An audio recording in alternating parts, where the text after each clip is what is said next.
नमस्ते, हाय, हेलो, कैसे हैं आप सब। चलिए कहानी शुरू करते हैं। जहाँ विनय के पिता कहते हैं, जब मेरा इकलौता बेटा हुआ और उसके बाद डॉक्टर ने कहा कि मेरे और बच्चे नहीं हो सकते हैं क्योंकि कुछ कॉम्प्लिकेशंस हैं, तब मैंने एक चीज़ समझी थी। वो ये कि उस टाइम पे मेरे भाई की जो कि शादी नहीं हुई थी, तो मैंने एक चीज़ सोची कि मेरे जो बहू आएगी मैं उसे बेटी की तरह रखूँगा और मैं उसे वो सब दूँगा जो वो चाहती है। मैंने अपने बेटे को पढ़ाया लिखाया, इस काबिल बनाया कि वो अपने करियर में ग्रो करे। और तुम भी पढ़ी लिखी और अपने सपनों को अचीव कर चुकी हो, लेकिन तुम्हारे सपने बहुत बड़े हैं। तुमने एक बार कहा था कि तुम अपने देश के सांस्कृतिक चीज़ों को पिक्चर में कैद करोगी और उसे ऑनलाइन पे दुनिया भर को दिखाओगी कि देखो हमारे देश में कितनी खूबसूरती है, कितना कुछ है। तो तुम अगर ये सब करना चाहती हो तो फिर मैं तुम्हें यहाँ पे घर के चीज़ों में क्यों उलझाऊँ। और मैं नहीं चाहता कि तुम ये सब में उलझो। अभी तुम्हारे पिता, तुम्हारी माँ इतने स्वस्थ हैं कि वो पूरे घर को संभाल सके। तुमने कहा था कि तुम्हारे माँ बाप नहीं हैं और तुम हमारी बेटी बनोगी, हमारी बहू नहीं। तो अगर तुम हमारी बेटी बनना चाहती हो और हमारी बेटी बन रही हो, तो क्या हमें तुम्हारी माता पिता बनने का हक नहीं है? और अगर हमें तुम्हारे माता पिता बनने का हक है तो हमें माता पिता की तरह सोचने दो। तुम्हारी हर बात हमने सुनी और तुम्हारा कहना बिल्कुल गलत नहीं है कि हर किसी को स्वस्थ होने की ज़रूरत है। तो अगर हमें स्वस्थ होने की ज़रूरत है, हम अगर सुबह सुबह चले जाते हैं वॉक करने, उसके बाद हम आकर के थोड़ा बहुत रसोई में काम करते हैं, उसके बाद तुम लोग आके सहायता करती हो, या तुम लोग पहले काम कर रही होती हो, हम लोग आकर के तुम्हारी सहायता करते हैं, तो क्या ये ज़रूरी है करना? हम लोग तो ये भी कर सकते हैं ना कि हम लोग सुबह के टाइम पे हम लोग वॉक के लिए जाएंगे और शाम के टाइम में तुम्हारी चाची और तुम्हारे चाचा चले जाएंगे। ये भी हो सकता है। आधे काम ये लोग कर लेंगे, आधे काम हम लोग कर लेंगे। काम बांट कर करना है, लेकिन कैसे करना है ये हम तय करते हैं ना। तो हमें इस हिसाब से काम करने दो। तुम इस बारे में मत सोचो बेटा। तुम्हारा सुझाव बहुत अच्छा था और तुम्हारा सुझाव मानने के लायक था, लेकिन इस सुझाव के साथ हमें चलने दो। तुम इस सब में मत पड़ो। तुम्हें जो करना है वो तुम करो। तुम अगर विनय के साथ वॉक पे जाना चाहती हो जाओ, उसके साथ घूमना चाहती हो घूमो। हाँ, मैं जानता हूँ कि 1 साल के लिए तुम्हें घर पे रहने के लिए बोला गया है, लेकिन ये कोई कहीं नहीं लिखा है कि तुम कहीं घूमने नहीं जा सकती अपने पति के साथ। तुम्हें रहना है, लेकिन तुम्हें जाने को मना नहीं किया गया है। तुम चाहो तो जा सकती हो। वैसे भी विनय 6 महीने में चला जाएगा, उसमें से 2 महीने तो गुजर चुके हैं। 2 महीने गुजर चुके हैं। वो विनीता मन में सोचती है, बात तो सही है। अभी 4 महीने बचे हैं, तुम 4 महीनों में चले जाओ घूमने के लिए। मैं विनय से बात कर लूँगा। सैटरडे को अपना सैटरडे के दिन वॉक करेगा, शाम को ट्रेन या फ्लाइट पकड़ के तुम लोग कहीं दूर चले जाओ, या फिर आसपास ही चले जाओ। संडे के दिन घूम लेना। मंडे के दिन एक दिन छुट्टी ले लेगा, वो मंडे के दिन घूम लेगा। मंडे के शाम को चले आना। जिस पर वो कहती है, ठीक है पापा, मैं समझ गई। देखो बेटी, एक बात हमेशा याद रखना कि अगर तुम चाहती हो कि हम तुम्हारे अपनी बेटी माने, तो मेरी बात का बुरा मत मानना। जिस पर वो मुस्कुराते हुए अपने ससुर के पास जाके बैठती है और कहती है, पापा, मैंने दिल से आपको पिता माना है, और अगर मैंने आपको पिता माना है तो आपकी कही हुई बात का मैं बुरा कैसे मान सकती हूँ। अपनों के कहे हुए शब्दों का बुरा नहीं मानते, बल्कि अपनों के कहे हुए शब्दों का सम्मान करते हैं। और आपने जो भी कहा उसमें मेरी ही तो भलाई है, मेरी ही खुशी, मेरा ही सुकून है। तो फिर मैं आपकी बात का बुरा कैसे मान सकती हूँ। और रही बात विनय के साथ बाहर जाने की, तो मैं इस बारे में ज़्यादा नहीं सोचती, क्योंकि मैं चाहती हूँ कि मैं और वो आप सब साथ में रहें। क्योंकि उसके बाद वो पता नहीं कब आएगा, बहुत लंबा वक्त लग जाएगा उसे वापस आने में। मैं नहीं चाहती कि वो अपने परिवार से दूर रहे। जितना भी वक्त मिल रहा है मैं चाहती हूँ कि वो अपने परिवार के साथ बिताए, खुश रहे। जिस पर वो कहती है, तुम्हारी बात सही है, लेकिन तुम्हें भी वक्त देना ज़रूरी है। वो मेरे साथ वक्त गुजार रहा है, संडे के दिन वैसे भी छुट्टी रहती है, सब लोग साथ में ही रहते हैं। जिस पर वो कहते हैं ठीक है, अब खाना वाना ख़त्म करते हैं। खाना वाना खाने के बाद सभी लोग दुकान, उसके चाचा और पिता चले जाते हैं। उसके बाद फिर बर्तन धोने की बारी आती है, तो इस बार विनीता कहती है कि मैं बर्तन धोऊंगी, आप जाइए। जिस पर उसकी माँ कहती है नहीं नहीं, तुम्हें बर्तन धोने की ज़रूरत नहीं। जिस पर विनीता कहती है, माँ कब तक मुझे आप नई नवेली दुल्हन की तरह ट्रीट करेंगी, मैं अब पुरानी हो गई हूँ, काफ़ी दिन गुजर गए। जिस पर वो कहती है, हाँ लेकिन फिर भी ये करने की ज़रूरत नहीं है। अभी तुम्हारे पिता ने कहा ना कि हम अभी करने के लायक हैं, हम कर सकते हैं। हाँ, उन्होंने कहा और मैंने उनकी बात मानी भी, लेकिन मुझे ये करने की इच्छा है। मैं चाहती हूँ कि मैं कुछ ना कुछ तो करूँ। मैं घर में बैठी हुई बोर हो रही हूँ, मेरे पास करने के लिए कोई काम नहीं। मैं समझ नहीं पा रही हूँ कि मैं क्या करूँ। बिज़नेस मैंने देख लिया और अब मुझे समझ नहीं आ रहा कि मैं क्या करूँ। और मुझे जबकि समझ नहीं आ रहा है कि मैं क्या करूँ, तो मैं क्या कर सकती हूँ। मैं बोर हो गई हूँ, करने के लिए मेरे पास कोई काम नहीं है। जिस पर वो कहती है, आई एम सॉरी बेटा, सॉरी बोलने की ज़रूरत नहीं है, बस बस मुझे कुछ काम दे दीजिए। जिस पर वो कहती है, तुम्हें सिलाई या बुनाई आती है?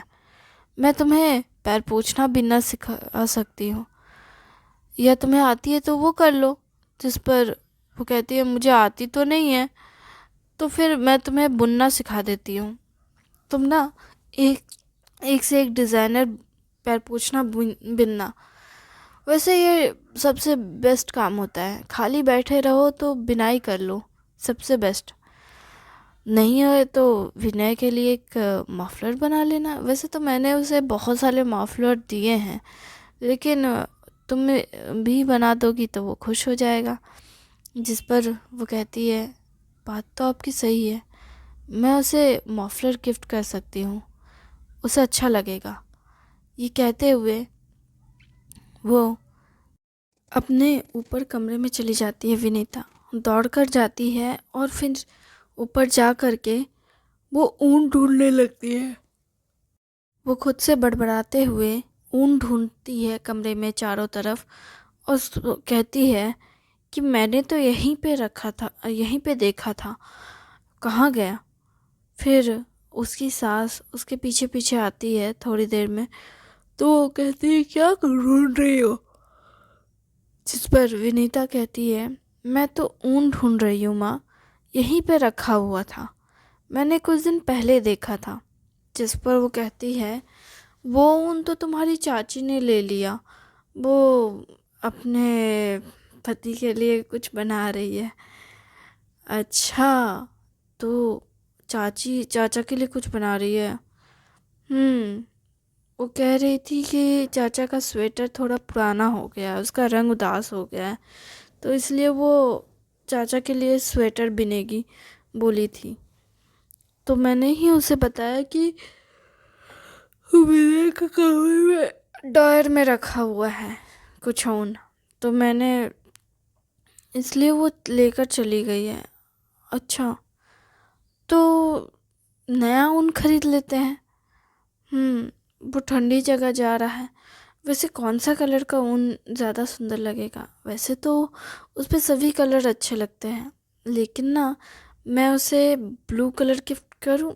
नहीं, ब्लू ज़्यादा हो जाएगा। ओशन ग्रीन कलर देती हूँ, ज़्यादा अच्छा लगेगा। वो अच्छा रहेगा। माँ, आज शाम को ही चलते हैं ना बाज़ार, जा कर के अभी लेके आते हैं थोड़ी देर में। हाँ, जा कर के। विनीता के कहने पे चाची और माँ दोनों ही जाती हैं बाज़ार। बाज़ार से में जा कर के वीडियो कॉल करती है और कहती है, देखो यहाँ पे बहुत सारे कलर वैरायटीज़ है, और तुम जिसका भी मफलर बनाना चाहो तुम्हें वो यहाँ मिल जाएगा, जिस भी कलर का ऊन चाहती हो। जिस पर विनीता कहती है कि माँ, आपको जो पसंद आए वो ले लीजिए। घर पर तो तुम कह रही थी कि चलते हैं बाज़ार, और फिर तुम जाने से मना कर दी और हम दोनों को भेज दी, और अब तुम कह रही हो जो भी पसंद आए वो ले लीजिए। तुम्हें कौन सा चाहिए ये बताओ। माँ, ऐसा कलर लीजिए जिस कलर का मफलर अब तक आपने अपने बेटे को नहीं दिया है। जिस पर वो कहती हैं, ऐसा कलर तो पिंक है, गुलाबी कलर, रेड कलर, और मैरून कलर। और कौन सा कलर है जो मैंने विनय को बना कर नहीं दिया मफलर। जिस पर चाची कहती है, अरे भाभी, आपने वो वाला भी कलर नहीं दिया है, वो नारंगी कलर और सतरंगी मफलर भी तो नहीं बना कर दिया है, रेनबो वाला। हाँ, वो भी तो मैंने नहीं दिया है। जिस पर विनीता कहती है, माँ, इतने कलर वैरायटी, आप एक काम कीजिए, रेड कलर का ऊन लेकर आ जाइए। जिस पर वो कहती है, रेड कलर, हाँ, रेड कलर लेकर आइए, मैं उसका मफलर बनाकर उसे दूंगी, सुंदर सा, प्यारा सा, उसे अच्छा लगेगा। जिस पर वो कहते हैं, ठीक है।